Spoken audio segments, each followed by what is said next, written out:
السلام علیکم ورحمۃ اللہ۔ ترجمہ تفسیر القرآن الکریم،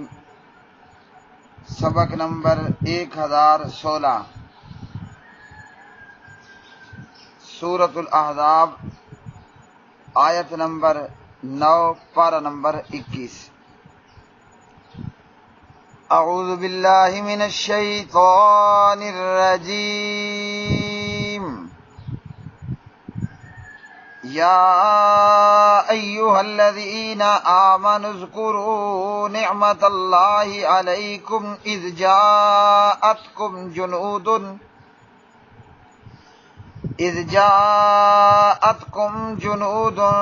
فارسلنا علیہم ریحا وجنودا لم تروها وکان اللہ بما تعملون بصیرا۔ اے لوگو جو ایمان لائے ہو، اپنے آپ پر اللہ کی نعمت یاد کرو جب تم پر کئی لشکر چڑھ آئے تو ہم نے ان پر آندھی بھیج دی، اور ایسے لشکر جنہیں تم نے نہیں دیکھا، اور جو کچھ تم کر رہے تھے اللہ اسے خوب دیکھنے والا تھا۔ یا ایھا الذین، اے وہ لوگو جو آمنو ایمان لائے ہو، اذکروا تم یاد کرو نعمت اللہ اللہ کا احسان، علیکم اپنے آپ پر، اذ جاءتکم جب آئے تھے تم پر، جنودن کئی لشکر، فارسلنا تو ہم نے بھیج دی، علیہم ان پر، ریحن سخت ہوا،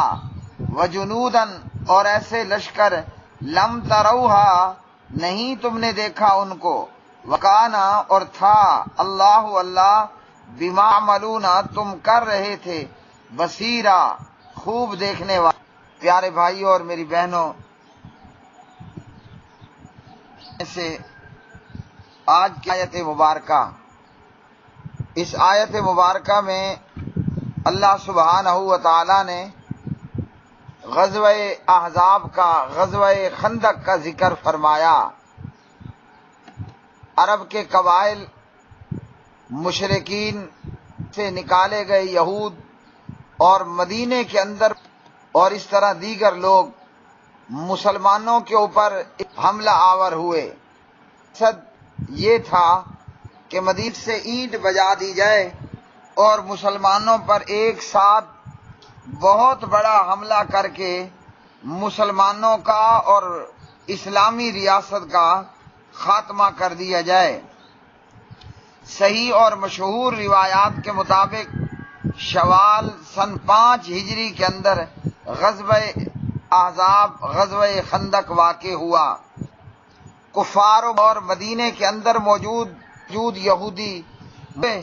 اور 10,000 کا یہ بہت بڑا کفار کا اتحاد اور ان کا لشکر جرار مہینہ بھر مدینہ پاک کا محاصرہ کیے رہے اور کوشش کرتے رہے کہ خندق کو پار کر کے مدینے میں داخل ہوا جائے اور مسلمانوں کو قتل کر دیا جائے، عورتوں اور بچوں کو غلام اور لونڈیا بنا لیا جائے۔ اس غزوہ احزاب اور غزوہ خندق کی روداد کچھ یہ ہے۔ سن 4 ہجری میں نبی پاک صلی اللہ علیہ وسلم نے مدینہ پاک میں موجود یہودیوں کے قبیلے بنو نذیر کو سرزمین مدینے سے جلا وطن کر دیا۔ اللہ کے پاک نبی صلی اللہ علیہ وسلم نے یہودیوں کے اس قبیلے بنو نذیر کو مدینے سے نکال دیا۔ اب اس یہودی قبیلے کے کچھ سرکردہ لوگ اہل مکہ کے پاس گئے اور قریش کے بڑے بڑے سرداروں سے بار بار ملاقاتیں کیں اور ان قریشی اور مکی کافروں کو مسلمانوں کے خلاف بھڑکاتے رہے اور انہوں نے مسلمانوں کے خلاف لڑائی لڑنے پر تیار کیا اور کہا کہ ہم بھی تمہارے ساتھ پوری طرح مدد کرنے کا وعدہ کرتے ہیں کہ ہر طریقے سے تمہارے ساتھ مدد کریں گے۔ اور بالآخر یہودیوں کے بار بار ابھارنے پر قریش کے لوگ مسلمانوں پر اور مسلمان ریاست پر حملہ آور ہونے کے لیے تیار ہوئے۔ پھر اس کے بعد یہودی بنو نذیر کے لوگ، سرکردہ لوگ، دیگر قبائل کے پاس گئے اور انہیں بھی مدینہ طیبہ پر حملہ آور ہونے کے لیے اکسایا۔ چنانچہ یہودیوں کی سر توڑ کوشش کے بعد سن 5 ہجری میں ایک طرف قریشیوں کا لشکر تھا جو کہ ابو سفیان کی سرکردگی کے اندر، اور اسی طرح دیگر مشرکین اور کفار کے لشکر یہ اپنے اپنے سرداروں کی سرکردگی کے اندر جو ہے وہ مدینہ پاک کی طرف چل پڑے، اور یہ لوگ، ان لوگوں نے جنوب اور مشرق کی طرف سے مدینہ پاک کا محاصرہ کر لیا۔ شمال کی طرف سے بنو نذیر اور بنو قینقاع کے وہ یہودی آئے جنہیں مدینے سے نکال دیا گیا تھا، اور اس طرح یہ کل ملا کر مدینہ طیبہ پر حملہ آور ہونے والے یہود اور مشرکین کی تعداد 10,000 کے قریب ہوئی، اور مسلمان ان سے مقابلہ کرنے کے لیے فقط 900 سے لے کر 1,000 کی تعداد میں۔ کفار اور مشرکین کا اور یہودیوں کا یہ بہت بڑا کٹ اور ان کا یہ اتحاد، اس کی تعداد ہے 10,000، اور مدینہ پاک کی حفاظت کی کوشش کرنے والے ہیں 900 سے لے کر 1,000 تک۔ بعض مورخین نے لکھا کہ مسلمانوں کی تعداد 3,000 تھی، مگر اس میں زیادہ بہتر اور درست بات یہی ہے جو کہ حضرت جابر رضی اللہ تعالی عنہ کی روایت میں اور امام ابن حزم رحمہ اللہ نے کہا کہ 1,000 سے لے کر 900 تک مسلمانوں کی تعداد تھی۔ جناب نبی کریم صلی اللہ علیہ وسلم کے جاسوسوں نے آپ کو یہ اطلاع کر دی کہ اس طرح ہوا چاہتا ہے، اور اس طرح مسلمانوں پر کفار اور یہود، مشرکین اور یہود حملہ آور ہو چکے۔ تو آپ صلی اللہ علیہ وسلم نے فوری طور پر ہنگامی میٹنگ کا اہتمام کیا اور صحابہ کرام سے مشورہ کیا کہ کیا کرنا چاہیے۔ ہماری تعداد اتنی نہیں ہے کہ ہم میدان میں کفار کا مقابلہ کر پائیں، تو اتنی تھوڑی تعداد میں بہتر سے بہتر کیا ہوگا؟ تو مشورہ دینے والے ہر ایک نے اپنا مشورہ دیا، اور حضرت سلمان فارسی رضی اللہ تعالی عنہ نے یہ مشورہ دیا کہ ان سمتوں میں خندق کھدوائی جائے، بہت بڑا ایک نالا کھدوا لیا جائے، اور عام مسلمان زمین کھودنے اور مٹی اٹھانے کے کام میں مصروف ہو گئے۔ حضرت سلمان فارسی کے مشورے پر عمل کرتے ہوئے خندق کھودنے کا کام جاری ساری کر دیا گیا، اور ادھر دوسری طرف مدینے کے اندر موجود یہودی، انہوں نے بھی مسلمانوں کے ساتھ بدعہدی کی اور کفار و مشرکین کے ساتھ مل گئے، یعنی بنو قریظہ کے یہود جو مدینے کے اندر ہی موجود تھے اور جنہیں جلا وطن نہیں کیا گیا، تو وہ در پردہ کفار اور مشرکین کے ساتھ مل گئے۔ مسلمان اس حوالے سے بے فکر تھے کہ اس طرف سے کوئی خطرہ نہیں، اور اپنے بچوں اور عورتوں کو اسی طرف ہی بھیج دیا جو سمت بنو قریظہ کی یہود کی طرف تھی، لیکن وہاں سے یہودیوں نے بدعہدی کی اور مدینے کے اندر رہتے ہوئے کفار و مشرکین کا ساتھ نبھایا۔ نبی پاک علیہ الصلوۃ والسلام اور آپ صلی اللہ علیہ وسلم کے صحابہ خندق کے کھودنے میں مصروف ہو گئے۔ انس رضی اللہ تعالی عنہ کہتے ہیں کہ جب نبی پاک صلی اللہ علیہ وسلم خندق کی طرف نکلے تو دیکھا کہ مہاجرین صحابہ اور انصار صحابہ وہ صبح ہی صبح خندق نالے کے کھودنے میں مصروف ہیں، اور ان لوگوں کے پاس کوئی غلام نہیں کہ جسے اس کام پر لگایا جائے۔ اتنی محنت اور مشقت کا کام یہ اپنی مدد آپ کے تحت جاری اور ساری رکھے ہوئے ہیں۔ حضور نبی کریم صلی اللہ علیہ وسلم نے اپنے صحابہ کو جنت کی ترغیب دیتے ہوئے اور آخرت کا شوق دلاتے ہوئے فرمایا، اللہم ان العیش عیش الآخرہ فاغفر للانصار والمہاجرہ، اے اللہ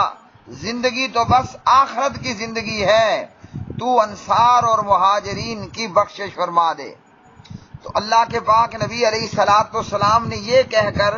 کہ اللہم ان العیش عیش الآخرہ، اصل اور حقیقی زندگی تو آخرت کی زندگی ہے، صحابہ کرام کو یہ باور کروایا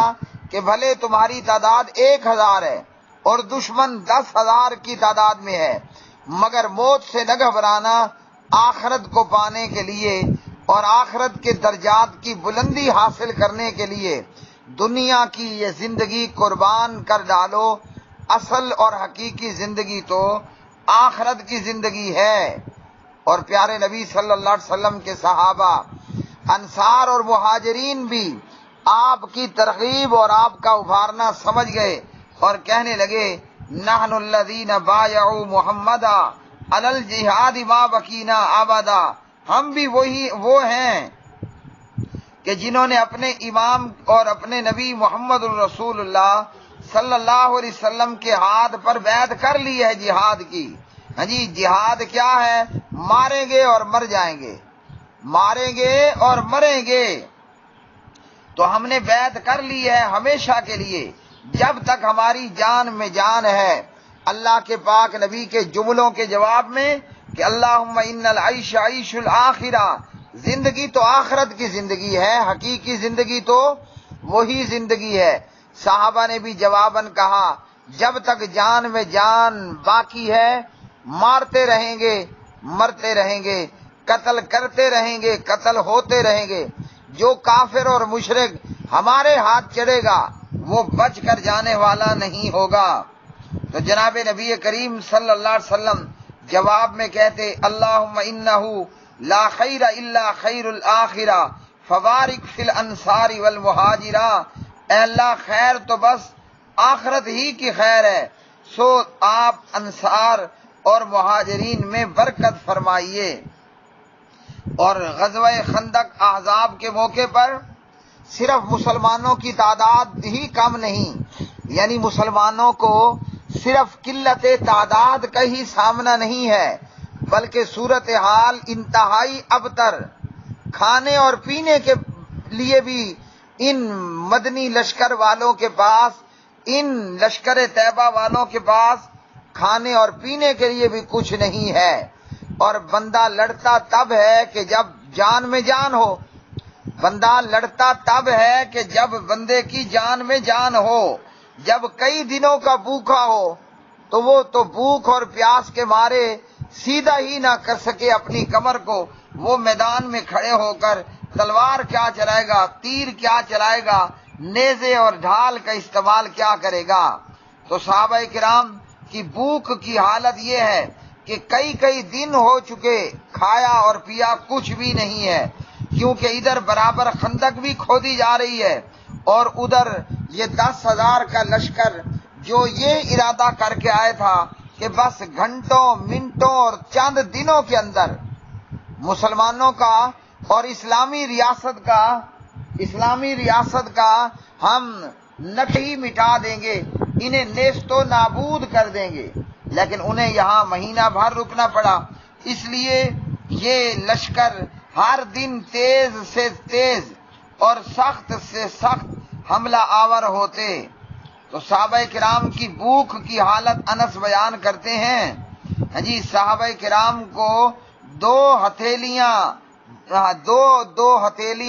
جاؤ ملتے کھانے کے لیے، اور جو سالن تھا وہ بھی بدبو مارا ہوا، اس سالن میں سے بھی جی ناگوار قسم کی بو آتی تھی۔ کھانے کے لیے 2 ہتھیلی بھر جاؤ اور جو سالن کے طور پر چربی دی جا رہی ہے، یا جس چربی سے سالن پکایا جاتا وہ چربی بھی بدبودار ہو چکی، لیکن بھوک کے مارے اور مجبوری کی وجہ سے اور دشمن کے مقابلے میں خندق کھودنے کے لیے نہ چاہتے ہوئے بھی